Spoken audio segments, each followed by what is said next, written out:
করাচ্ছিলাম, তো অঙ্ক করাতে করাতে চোখে পড়লো খুবই পুরনো একটা অঙ্ক।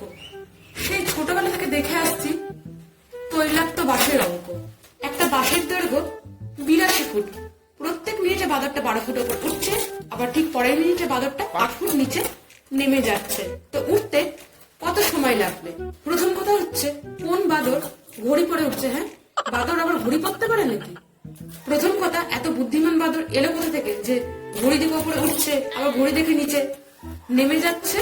বাদরটা নিজেই নিজেকে মনে মনে বলছে, এ বাবা 1 মিনিট হয়ে গেছে, নেমে যায়। এ বাবা 1 মিনিট হয়ে গেছে, উঠে যায়। এইরকম আবার কোনো বাদর হয় নাকি? হ্যাঁ, আমি ম্যাডামকে বললাম, ম্যাডাম শুনুন, বাদর যখন এতই বুদ্ধিমান, তো বাদরকে দিয়ে অঙ্কটা করিয়ে নিন না, আমাদেরকে দিয়ে অঙ্কটা করাচ্ছেন কেন?